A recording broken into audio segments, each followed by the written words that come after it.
আমার একটা dance team ছিল, এখনো আছে। তো সেইখানে কি হতো, কলকাতারই একটা জায়গায় আমাদের রিহার্সাল চলতো। সেদিনকে আমরা সবাই রিহার্সাল করছি, রিহার্সাল শেষ হয়ে গেছে, মোটামুটি 1:30-2 হবে।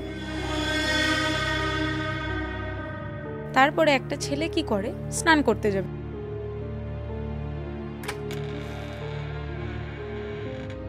স্নান করে ছাদে গেছে জামা মেলতে, এসে একটা জানলা আছে, জানলাটা ধরে সামনের দিকে ঝুঁকে দাঁড়িয়ে আছে। ও না কিছু আনন্যাচারাল বিহেভিয়ার লাইক সামনে যে স্টুডেন্টটা শুয়ে রয়েছে, ওরই স্টুডেন্ট, ওর চুল টানছে, ওকে কামড়াতে যাচ্ছে।